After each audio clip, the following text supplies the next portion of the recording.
for the session? Yes, no? Your thoughts on energy, so you can talk. Let's make it interactive because it's good. Okay. So, as our friend already introduced, I'm Mounika, and I've been in the security domain for past 12 plus years and counting. And that's all in short about me. Like, I work in what is it's already been introduced. So now, why are we here today? Any idea looking at the topic? Sorry? Okay. No. So today let's understand, let's explore how AI is transforming the cybersecurity. Okay? Both in two ways. The positive the positive aspects of it and a new source of risk. We have to see it in the two different ways. So whether you're from a technical background, not technical background, or from a governance or be it anything from a business, you will leave this room with a clarity how we need to leverage the AI and scope into our systems. So that's all it about. Okay. Let me ask you a question.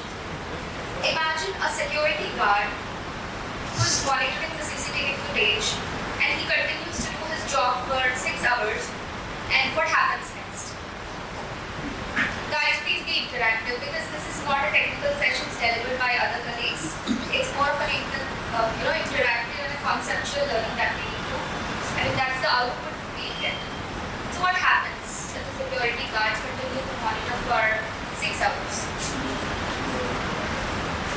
He'll be tired. He'll be asleep. He'll walk out for smoke if he smokes, right? So, and there's all possibilities being the sound of critical information or something might happen.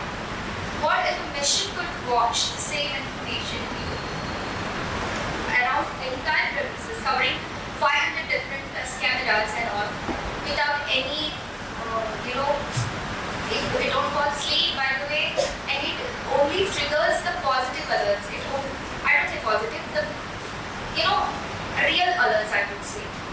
And that's where AI and cybersecurity meet. Now, let's even more drill down. So we have been hearing this AI. What is artificial intelligence? Anyone?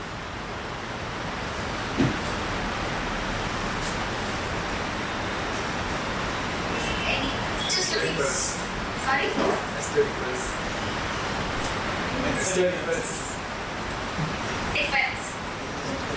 Defense. Okay. Yeah. Nested ifs. Okay. Any other thing? Any other responses? So artificial intelligence is nothing but you are letting machines think and learn. From where? From the data which we give. So is it more intelligent than us? Yes, no? Definitely. So we are intelligent. So first we need to realize that. So what is the cybersecurity? Since morning we are talking a lot and knowing a lot about cybersecurity. What is cybersecurity? What we do as part of cybersecurity?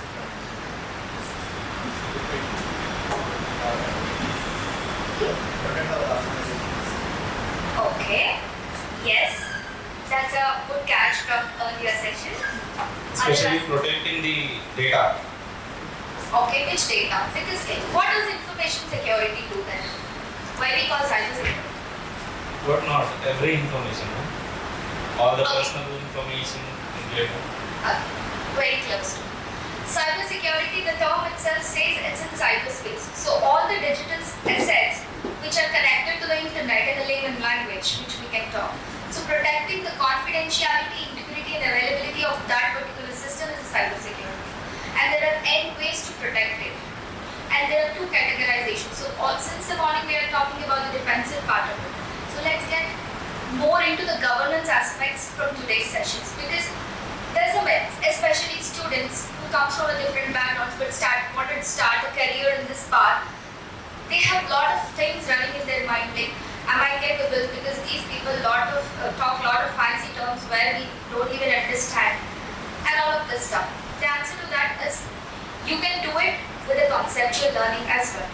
You can be as good, you can reach out as good as a position to a manager even without a coding knowledge, even without strong security sense.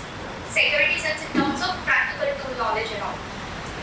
Now, what is AI in cybersecurity and what is this artificial intelligence related to cybersecurity?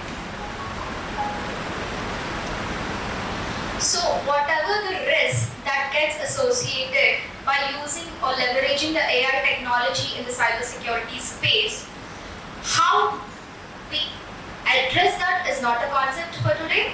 How we set the rules to address that is what we are going to learn. Okay?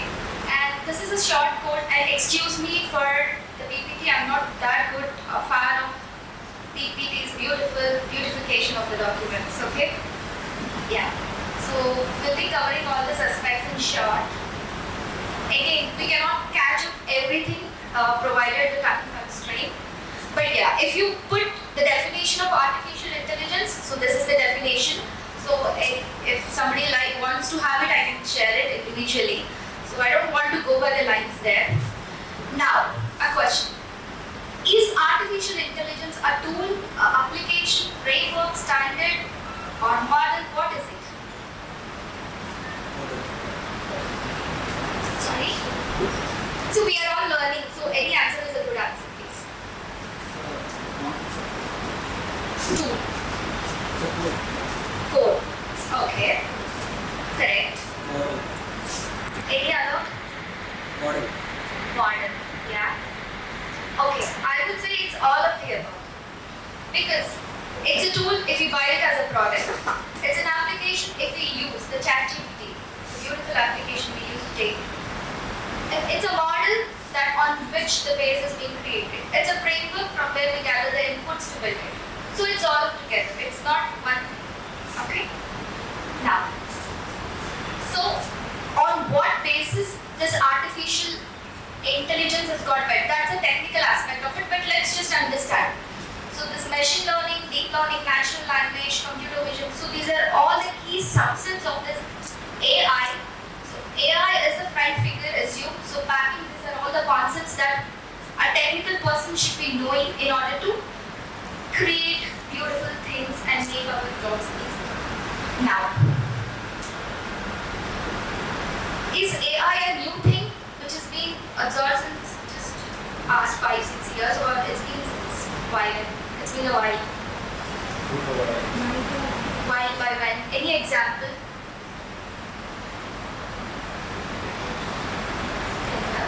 Okay.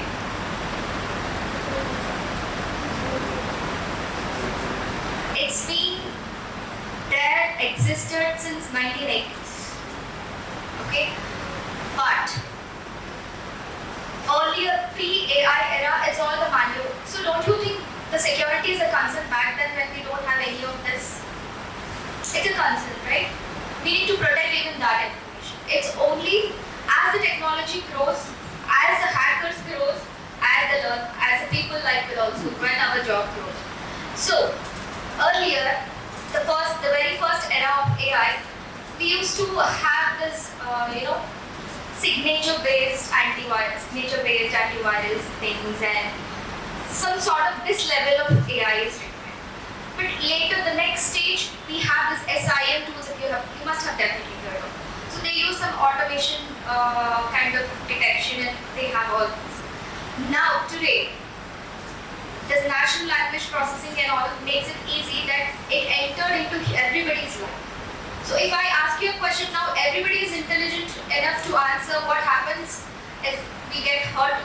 If we have a heart attack, if I ask somebody, he can just do a ChatGPT and he can give the answer. So it's everywhere. So now, because it's adoption, because of its increased availability, this is the era which we are. So what can be the future? Let's have that understanding down the line. Now, as I said, why is it a buzzword just now in the past recent 5-6 years? It's because of these factors. Increased accessibility, it's available. There are not many free versions. Everybody is so competitive that they're giving us so many features. And there is a lot of public fascination. I don't know what is it. Kilby pictures. How many of you tried? Everybody, I assume.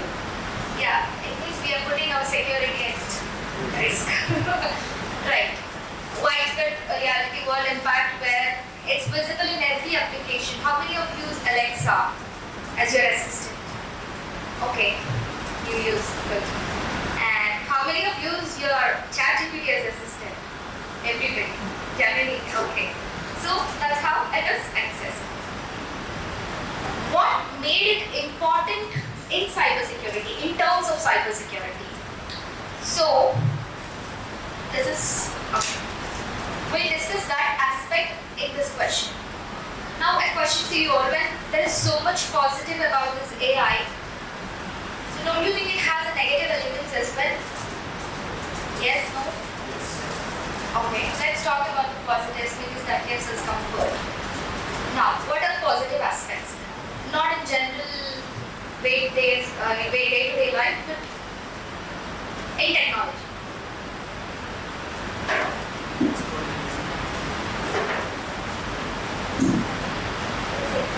It makes easy to code. I mean, the part of coding. Perfect. That's the right answer. Yes. So, perfect. That's the main reason why most of us use it. So, first element is a faster detection. So, it's as simple as that. Some dog sniffing the explosive bags and letting us know is more faster than the human searching the bags, right?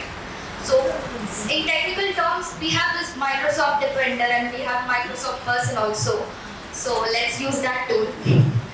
Now, so using this Microsoft Defender, it acts as a great source of, repository to have this automated. So, it helps in the faster detection and all. So next element, automation, as she said. So it's because of the automation, that's one of the positive impact. It reduces the human errors because while accessing is one of the crucial reasons for any kind of attacks, what is the other way around? What do you think are the most scenarios where the sensitive data is at stake? And you all be knowing that. Phishing, right? The social engineering attacks. So this AI, because of AI phishing detectors, 90%, it's statistically proven that 90% of the phishing attack vector has got increased with the effective AI tool detectors in place. So it helps on that front. And last but not least, it eases our life. Now, the other aspect. What are negative aspects? And by the way, as our colleague said, so yes, it also helps us to write code, cheat in the interviews and all that. Okay. Negative?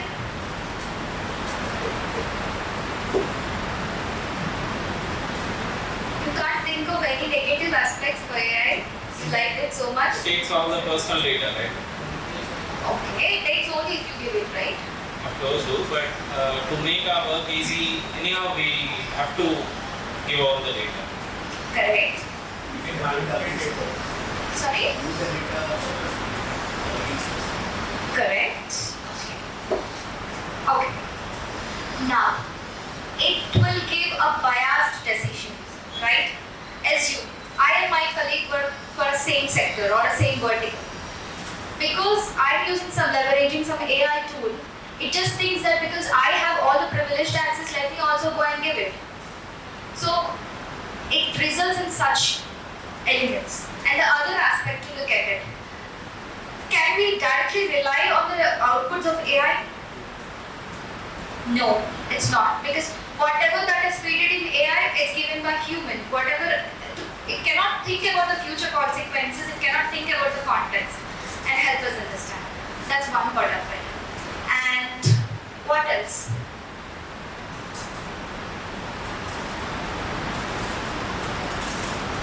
So, how it is helping you to write a code, it can also help hacker to write this code, right? Some malicious code. So, it is negative in that sense. So, there's a lot of bias, there's a lot of, black box opinions that gets generated. There is a lot of over dependencies. Assume red teaming is performing some kind of simulation attack and it triggers a false alert that it sends something else and it triggers a false alert leading to some service disruption. So not being over dependent on this AI. All of these are the negative impacts of AI. Now, so how is it even impacting or helps in contributing the cyber risk? Don't say me these factors. What does factors mean? Okay. What is this geopolitical instability? It's a very common question, very common aspect.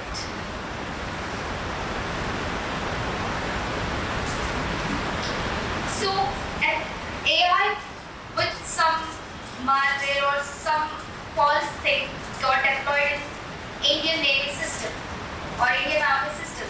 So, will it won't create a nationwide attack or it leaks some sensitive information of the country to other countries. So, that's a sort of, in a layman language, that's a sort of geopolitical instability. Technological advancements, use of technology makes the threat vector high. It's obvious. If you use a lot of technology, you'll end up having a lot more risks. And increased connectivity, so you'll be having a lot of data friends, which is bad for your parents. Now, evolving attacking techniques, all of this. So even before we jump onto this, let's understand why are we here. So I said we talked about the other part of it. Now, what is governance? I heard somebody from GRC. Is that friend? Yeah. What is governance?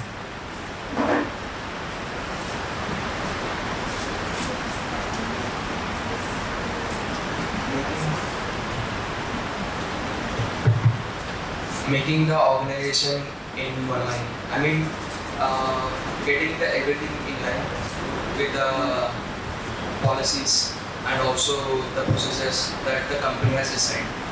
Correct. So why do you think it's important? It's important because someone has to manage it and someone has to monitor it and revise it here. Yes. So assume, thank you, it's a correct answer. So assume AI is your driver. It needs to have insurance, maintenance, what else? What else we have? Some insurance documents, maintenance, training. It needs to have some training. It needs to know traffic rules. All of this. So just knowing the driving is not alone the key. So having all this covered. So governance is that. So governance is the process which drives to protect the systems, the processes across the organization and connect it to the organizational strategies, organizational objectives, organizational core values. Okay, let me take an example and tell you. Assume I own a pizza company. Okay, my strategy is that I want to deliver all my pizzas within a 20 minutes of span. Okay, I want to ensure some 100% customer satisfaction. So if these are my criteria, so these are my objectives. How governance helps. So to have this, I have my partners delivery partners who can deliver. I have my other resources who do all the cybersecurity stuff. So we consider them as a person who cooks and everything. But what governance matters the most in this aspect? So I mentioned my strategies. So these are my strategies to do the delivery within 20 minutes. That is one aspect. To ensure the customer satisfaction. Let's add one more element. To also optimize the cost. Because end of the day we work for the revenue, right? So how can you correlate this with a strategy? Let me answer you. Now, I built a strategy that in order to achieve, so these are my strategy. Can I achieve this? How do I achieve this strategy? With the help of AI. Assume I have created just a chatbot or a platform using AI and do my social marketing stuff. Will that serve the purpose of meeting my strategies or the business goals? The marketing helps me to meet the regular time deliveries. So how as a governance people, we think of the processes, we sit with the technical teams, we understand the requirements, and we come up with certain controls or the requirements lined out, wherein we propose to your management that let's introduce some optimization tool which helps us to understand, helps us to reduce the cost. Let's introduce some, AI-based navigation thing, so wherein it helps the delivery partners to access the fastest routes and all. Okay, so this is how we are connecting the AI with the help of security tools, which we have spoken all the time just before, and meeting the governance aspects. So that's why the governance plays a major role. Now, if you think of a normal IT governance, how it is different from the AI governance can be the next question. So I spoke about strategic alignment. So with the strategic alignment of the objectives, we achieve the value delivery. Of course, if the customer is happy, he'll pay us. Risk management, another big aspect. Now, since we talked a lot about risk management, what is risk?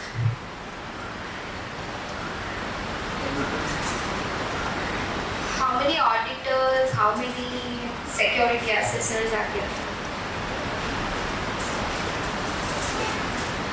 No, I don't look at you, don't worry.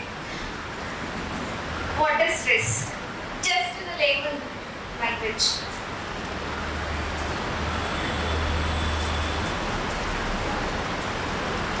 Your sister's sleeping in the room and you go and steal some money from your mom's purse.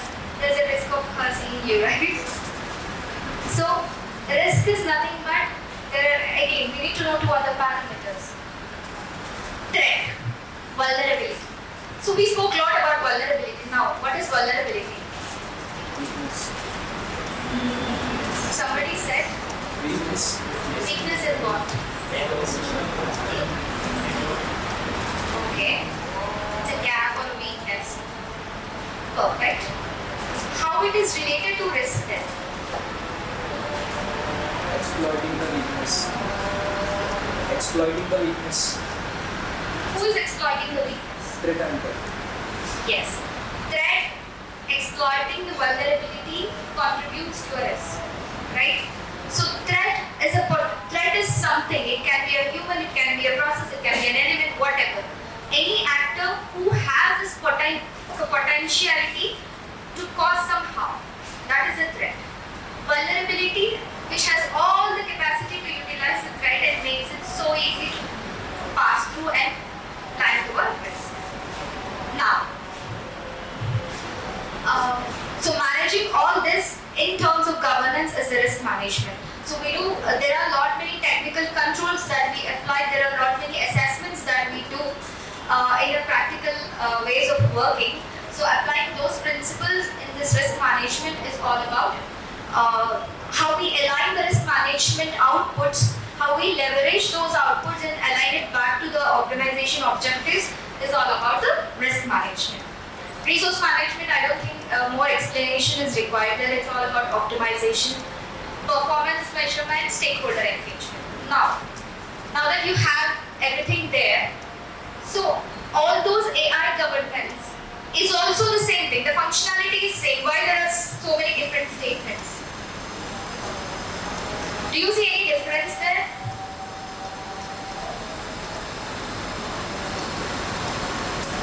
Any sort of difference? No, she wrote risk 100 times. That is only catch. Right. So with AI also we do similar kind of governance, but it is exclusive. See, we are adapting to. Nobody is good at AI, by the way, right now at the present moment. So we need, definitely there is a straight need for governance where we need to define certain rules, policies, frameworks. So we'll talk about what is policies, frameworks and all mean, by the way.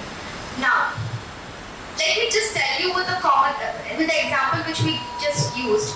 The very first line says ethical guidelines and principle. In the examples of this pizza, what is the governance standpoint to meet that objective?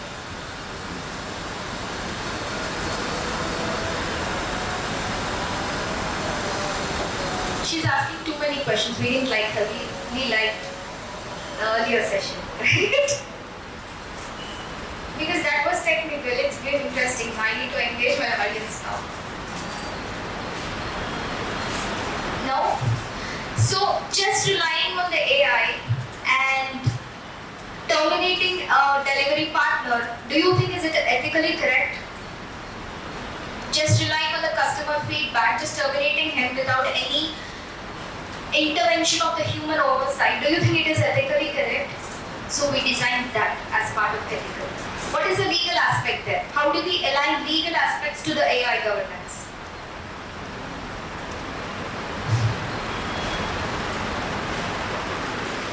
So, end of the day, he's an employee, right? We need to pay him wages, we need to pay him everything. So, it should be in line with the labor laws and everything. So, that's what governments look at in making them align together. Risk assessment, again, it's the same, but approach goes a bit different. We might not have time to talk about it, but yes, if permits, we can talk. Data governance frameworks. So, these are all the aspects that we leverage here in order to meet the organizational objectives. So whenever you join a company, there is a long orientation, what they talk about during that. Our company is this, our company is that, we have that, but they never show up in paying us, right? Okay. Oh, let's do an example.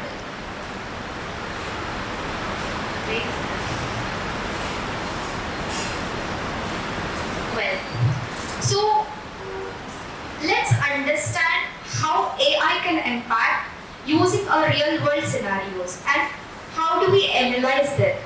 Okay, I'll read the statement for you. There is an organization which faces a significant financial fraud and reputational damage due to the potential successful AI-powered deepfake phishing attacks targeting its employees with final authorization. If you follow the security news, do you remember something similar happened in recent times? Yes. I didn't have my food, so you need to talk a lot. Yes. Yes. Let's assess why it happened. Right? What is the threat there? What is the threat? Since you are the better person to say, because you know the situation, none of the others know it. Tell me, what is the threat? Okay, I don't want to bother you. No problem. So, assume you're my CEO, okay? And I got a call from you. I'm your personal assistant.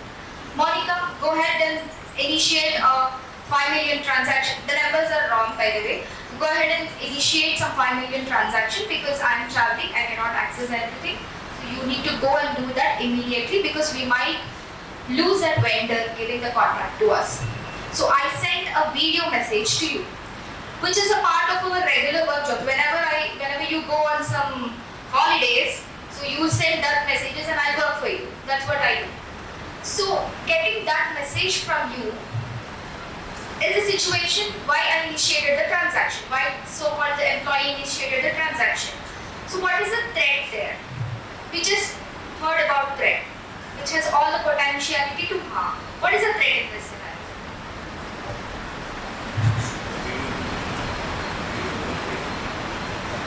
Yes. Now, good point. We'll talk about that.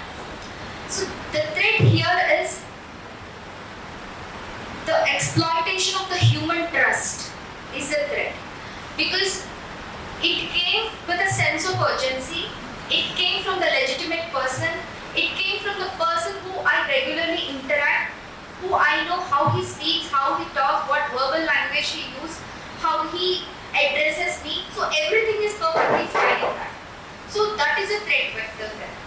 What is a vulnerability? What weakness this threat used to exploit? Sorry? Yes, of course, that's the one factor which I revealed. Other thing.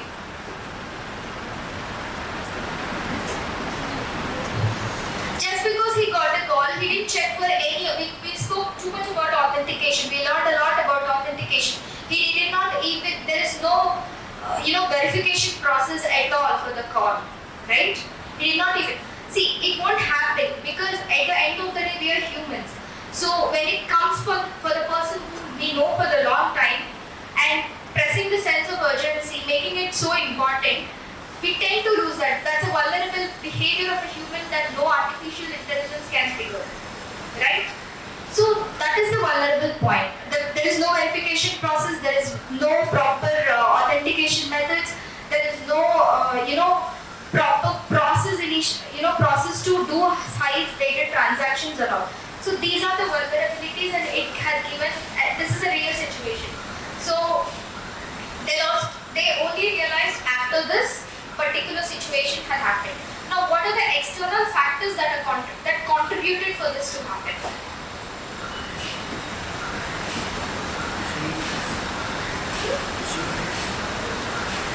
How phishing? Because it's just a video message I sent to my CEO. What other? See, it's his WhatsApp and my WhatsApp. We both communicated. He just sent a WhatsApp message to me, and I believed that, and I did. The external factor here, which indirectly contributed, is CEO posting about his travel updates openly. CEO sharing his dog, pet updates, his voice, his language, his everything publicly. All his photographs, all his lectures, everything made publicly. So this deep fake, the AI which used this deep fake technology, collected all the information from that. It exactly replicated how he looks like, how he talks like, what way he says. It impersonated him the exact way. Right? This is the external factor. Now, what is the internal factor?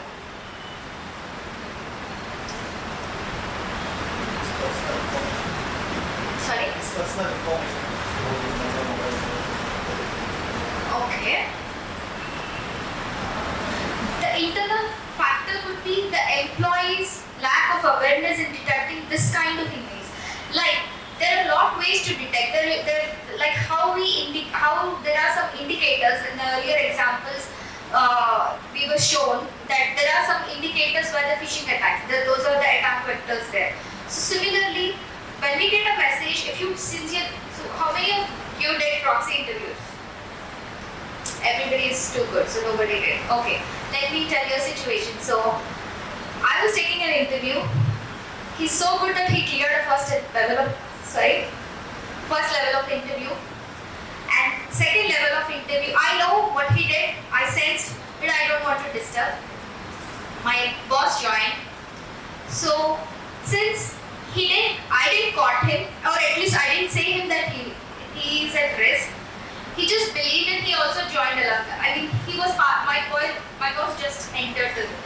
Okay, it was ideally taken by the two panels, and he just joined later because he's a boss. Okay, I need to do the first. So he came. There's no proper lip sync at all. Whatever I ask, whatever I question, he will cough. Okay. First he asked, do you have cough? He said yes. Since when? Yesterday. Okay, then why did you inform? So some kind of thing happened, and his facial expressions he got detected. He then asked, are you alone there in the room? Is anybody there? No. Can you just turn around and show? What is there to show? Everything is my his friend is there. There's another system, everything is back there. So, always as a good, to everything when you are, especially in this GRC, so you need to look from a security angle, from a security sense. So, if the employee is well trained, well aware, so he can, there are all possibilities that he can look at the unusual blinking of the eyes, the lip sync. So, these are all the parameters that he can recognize. So I don't say that this will completely cut down, but it will help us. It will give at least add some extra check. So internal factors are very dangerous, which can never be removed or eradicated completely. Now, so don't you think it has the existing controls? The organization, such a big organization, and they are doing a lot of services, so don't you think they have existing controls which can prevent this? They do have, right? They do have, but nothing is process based. Nothing is being audited. no risk is being managed properly. There are a lot of gaps in the processes. There is no proper recommendation from the security teams, from the technical teams. There is no, collaboration between the technical teams and the management. So all this is governance. So if we are good at that, believe 80% we are safe, but we lack on that. That's the other story. Now, so what can be the remediation strategies? So the remediation strategies can be, implementing some double factor authentication, ensuring employees get training, whatever I said as a vulnerabilities can be improved. But with what? Again, by leveraging AI. So VASO-X AI is India's first deepfake detection, and it has achieved according to the stats, it says it comes with a 99% accuracy, and each of these tools has a different significance, and some comes with free versions. You can always check on that. And small organizations, we can make use of that, but big organizations, they need an enterprise-wide solution.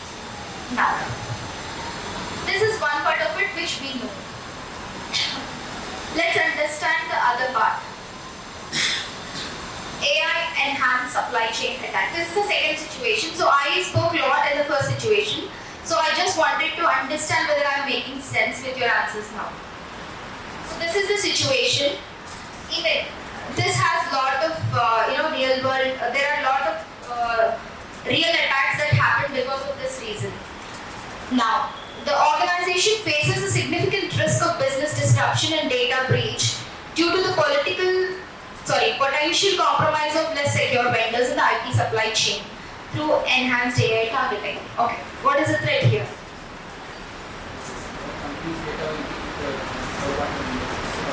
Sorry? Your company's data will be also be available third party. So Yeah, you're close. Okay, what is the vulnerability?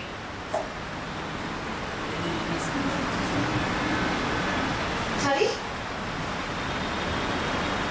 Okay, no problem. You're very close to it. So threat is something, there is no proper vendor verification. We didn't vet the security processes well. So because of this, the hacker cannot target me directly, assuming I'm a big company. But he can reach me through my vendors, because breaching that is an easy way for him. So if I don't do that is a threat vector here. The very, the weak assessment that we do, and hackers leveraging their environment and entering into our network is a threat vector. Vulnerability is the weak processes again. If you ask me, will there be any technical aspects? Yes, of course. But since we are talking a lot of governance, so I'm focusing only on that front.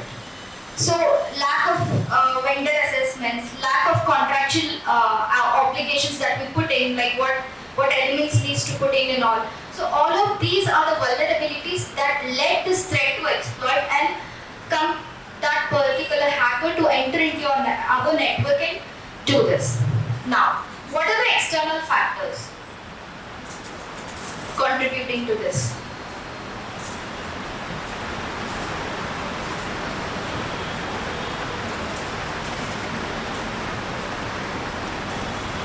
So, there could be n number of ways, especially in this scenario.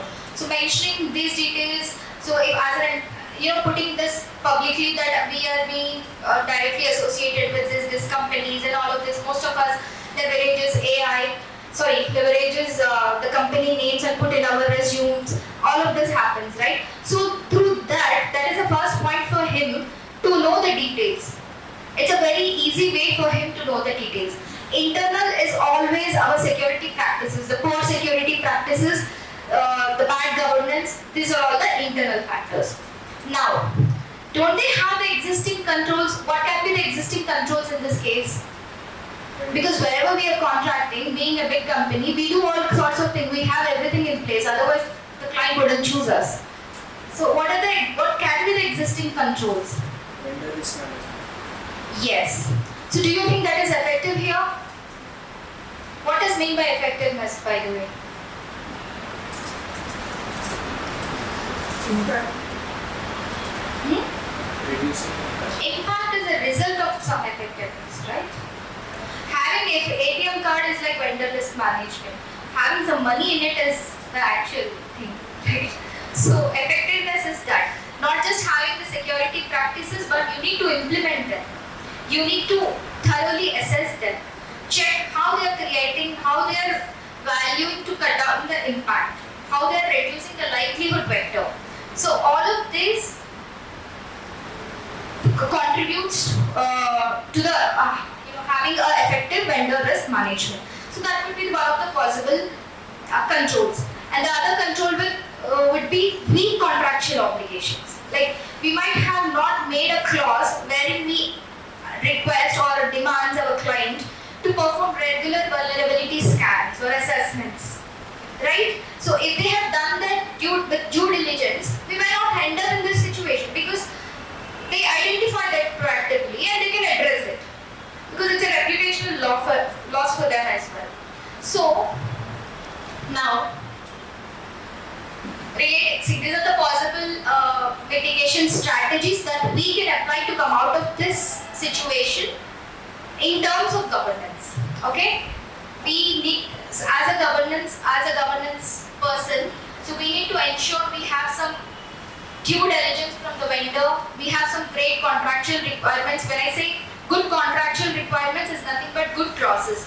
You put your requirements in such a way that you correlate everything that what a regulator asks, what a legal firm, from the legality perspective, from the regulatory perspective, from the contractual perspective, from the framework standard or your internal frame. So let me ask you a question. What is this framework?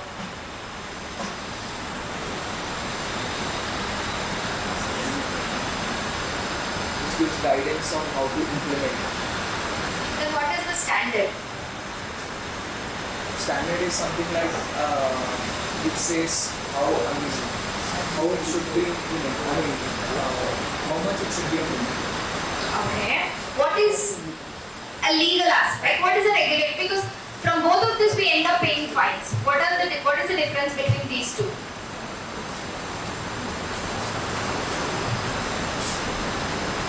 And can you name any of the legal act? I don't want answer from you, any of them.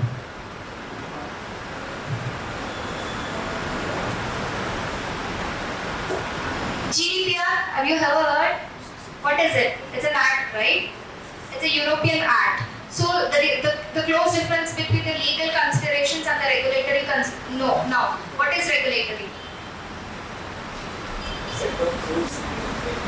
Set of Rules. rules by whom? Company or regulation. Who is speaking? Okay. Okay. Set of rules? Set of rules is thought to be a standard. Okay. I'll tell you. So regulation is something. Have you ever heard of? Sorry, we must have. RBI, right? What RBI is? It's a regulatory body wherein it regulates, it governs the entire banking industry across India.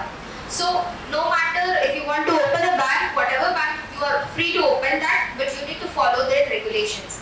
So sector-specific guidelines are provided through the regulations, which all have the legal implications, right? Legality is something, GDPR is something, it is introduced by the government in a layman language. So it's a constitutional act that got developed. So whenever we are contracting with a client, in order to avoid this kind of situations, make sure you understand that, see, it happens with the Indian data, well, we don't care much about it. Do you think if something similar happened to European people or US people, do they agree? They will not let you leave. They will come with a huge, so they aim for this, like let us get money through this. So understanding the legalities, including them in the contracts. Also, what is this contractual requirements? So, as an organization, you might work in a different fashion. You might follow your own ways to achieve something. But when you're doing some service to the client, you need to understand their requirements. You need to align your security frameworks, standards, all of the requirements to their requirements and then come up with a common agreement. And that's what governance plays a key role. Okay, that's what a governance people does. Okay, so now, so this is in short whatever we spoke. So these are the different aspects how the role. So technically, you are the better people than me. What can be the technical controls in these situations to implement? Because I didn't even talk about any of the technical control.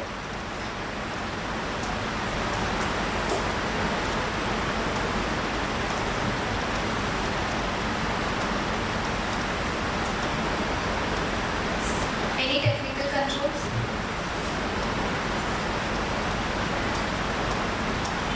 Okay, leveraging some kind of good tools, implementing some good alerting mechanisms, automated detection things, predictive, proactive defenses kind of mechanisms through the cybersecurity tools which has an AI capability is what the technical control. So if we talk about it, that itself takes entire hours. So since we are from the line of governance, so these are the few things that we should be seeing from the governance standpoint.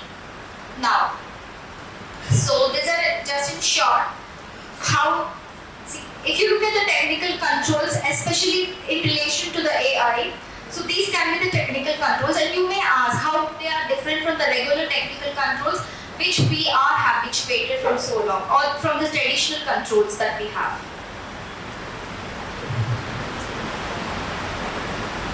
It's as simple as that, because we are adapting to the whole new technology which works in whole new different form, which leverages the neural networks in order to deliver some outputs and all. So we need to think through that lens. So there will be a definite need of AI security architect or a technical, whatever you name it. So he's the person who derives the technical requirements, and same authentication, access, change, whatever the so-called controls, everything is equally applicable here, but through the reference lens. So that is, so for example, how the IT governance differ from AI governance is through this. So in an AI governance policy, what would I say is, no matter what, whatever the inputs that you take from any of the available AI tools or AI technology, it should be approved by a human in the loop. Governance means that. So there should be an accountable person who should be looking at it and approving it. That is a policy, a kind of policy that we need to start using and start making it as a culture in the IT. And all of this, I think most of it we have discussed. So these are all the governance aspects through the through the AI lens in order to address the concern. Now, to take care of or to look at this information security systems or the cyber security aspects or whatever said, there are many standards and frameworks that are available in the industry. Similarly, for the AI, for the artificial intelligence, so these are the few existing guidelines that we have, which we can leverage and start developing our own frameworks. Okay, so this will help us to drive the effective governance. Now comes to a question: do we assume this OECD has 1,000 controls, ISO has some 1,000 controls, the other has some 1,000 controls. Do you think practically it is possible to implement all the controls together and it is applicable to the environment? No, right? Then who will take the call? It's a management, right? So especially governance, risk, compliance, these three work together and they come to a conclusion in consultation with the technical teams and identify these controls, and that's how they come up with an integrated framework which is only applicable to the environment of that particular organization. That's how we derive control, because a healthcare industry may not require equal level of controls like a banking industry, right? And vice versa. So that's why it's very important and essential. The identification of the controls also should make sense. And these are the few regulations and laws that have been emerging. So most of these, except UI AI Act, the other acts are not in force. They are still focusing on this various case studies, leveraging various use cases to identify the controls and coming up with some requirements. So the very basic thing. Okay, now a question. Who will certify or who will say that our governance is good? Sorry? Okay, but what are they? Sorry? No. ISO is it's a non-profit organization, first of all. So it's not a regulatory body, it's just a standard. So it's called International Organization for Standardization, wherein globally it connects with the it observes the things and it looks for the adapting and emerging technologies, and it will come up with the common terms, engaging with the various experts across the globe, and releases these standard principles, which makes it easy for the organization to quickly adapt to any new technology. So similarly, it has developed one such standard, which is ISO 42000. So it talks about the artificial intelligence management systems. How do we govern that? What controls we need to implement in all of this? So the beauty of this particular standard is it's less cost effective, and organization can easily adapt to this particular standard and get certified through an accreditation body. Also an individual as well. So these are the various frameworks and tools that we use in order to have this implemented. So now comes the question, what's next? What's the next stage of this AI? Currently we are in this chatbot stage and everything. What is the next stage of AI? Of course, I think we are already there. Slowly started. So AI can trick you like cat look like a dog just by changing one pixel of image. So similarly, it can trick and firewall. It can write its own rules and change the entire pattern. Right? So it's no longer a human that take decisions. A human will take decisions with the help of analogies, with the help of patterns, with the help of models, and with the help of AI tools. So for that, there is a need for more skill. There's a lot of scope in terms of so the very best part of this is everybody have a common fear that what if we don't know the technical part of it? Can we actually sustain in this governance role? The answer to that is of course yes. Because governance is all about asking the right questions. It's all about learning. So you learn the process from the technical people. You take support from them and you grow it from there. It's all, you need to first invest a lot of, lot of security cells needs to be developed. A lot of engagements that you need to involve with understanding various protection laws, various data privacy laws, and all of this. And that's how it's a beautiful career path you can choose in case if you want to switch, and it has all the benefits.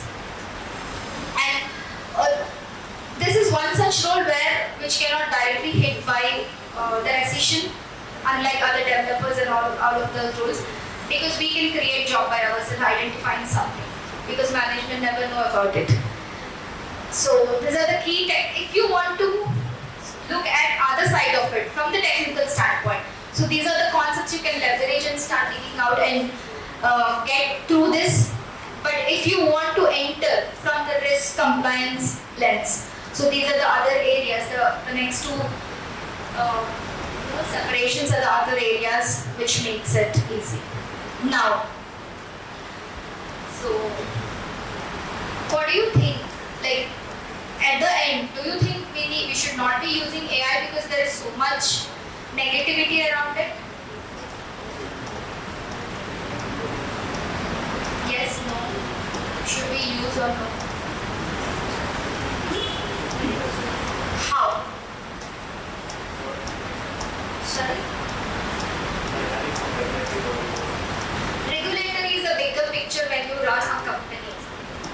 let's think from our level, at least my level. So whenever you use AI, ensure you make it responsible. You read everything, you understand the consequences, because do not never rely on the AI outputs, because it can only give the feeder information. So ungoverned AI, see, any logic, any information that you get from an AI, you should be able to explain it why it has given that. If you fail to explain it, you are not in right defense. And when you are not in right defense, you are not allowed to deploy it. You are not allowed to use it. So ensure you use it responsibly through governance, through proactive measures, through effective usage. That's how you achieve it. So yeah, I hope I'm good. Any questions?